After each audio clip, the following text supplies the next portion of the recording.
وعلیکم السلام ورحمۃ اللہ وبرکاتہ۔ محترم بھائی نے یہ لکھا جی عشرہ ذوالحجہ کے کون سے دنوں میں روزے رکھیں؟ کیا پورے عشرے کے روزے رکھ سکتے ہیں؟ اور ان دنوں میں سب سے افضل عمل کون سے ہیں؟ اچھا جی، یہ دن بڑے قیمتی ہیں۔ ان دنوں میں کیا گیا ہر عمل ہی اللہ رب العالمین کو بڑا محبوب ہے، پسند ہے۔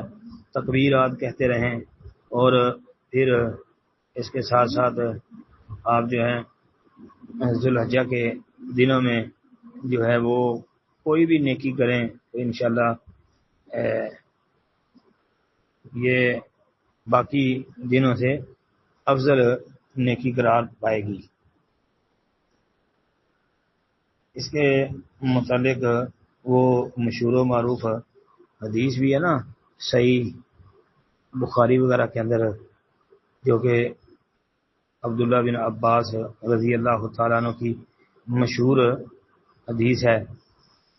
اس میں ہے کہ اللہ تعالیٰ کو کوئی نیک عمل کسی دن میں اس قدر پسندیدہ نہیں ہے جتنا کہ ان دنوں میں پسندیدہ اور محبوب ہوتا ہے، مطلب ذوالحجہ کے پہلے عشرہ میں۔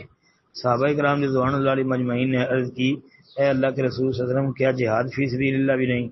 آپ نے میں نہیں، جہاد فی سبیل اللہ بھی نہیں، سوائے اس شخص کے جو اپنی جان مال لے کر نکلا ہو اور پھر کچھ بھی لے کر واپس نہ لوٹا، یعنی جان بھی قربان کر دی، مال بھی، تو وہ بندہ فضیلت زیادہ حاصل کر سکتا ہے، باقی کوئی بندہ بھی اس کے مقابلے میں نہیں پہنچ سکتا۔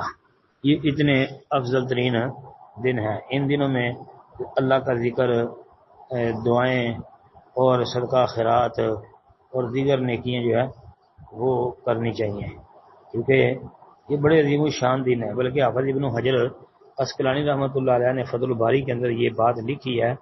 وہ فرماتے ہیں کہ بظاہر تو یہ عشرہ ذوالحجہ کی فضیلت کی وجہ معلوم ہوتی ہے کہ ان میں تمام بنیادی عبادات جمع ہو جاتی ہیں، جو کہ نماز ہے، روزہ ہے، صدقہ، حج ہے، اور یہ خصوصیت سال کے کسی اور دنوں میں میسر نہیں آتی۔ اور حافظ ابن تیمیہ رحمۃ اللہ علیہ وہ فرماتے ہیں کہ دنوں میں سے یہ ذوالحجہ کے پہلے دن 10 جو ہیں یہ زیادہ فضیلت والے ہیں، اور راتوں میں جو ہے رمضان کے آخری عشرے کی راتیں ہیں وہ زیادہ فضیلت والے ہیں۔ جس طرح کہ حافظ ابن تیمیہ رحمۃ اللہ علیہ نے یہ بات مجموع الفتاوی کے اندر لکھی ہے، اور اسی طرح حافظ ابن قیم رحمۃ اللہ علیہ نے بھی یہ بات ذکر کی ہے۔ مجموع الفتاوی جلد 25 صفحہ 287 پر ابن تیمیہ رحمۃ اللہ علیہ نے یہ بات کہی ہے کہ ذوالحجہ کے پہلے عشرے کے دن رمضان کے آخری عشرے سے افضل، اور راتیں رمضان کے آخری عشرے کی افضل ہیں۔ اس کے اوپر بھی توجہ کرنی چاہیے کہ یہ کوئی معمولی نہیں ہے۔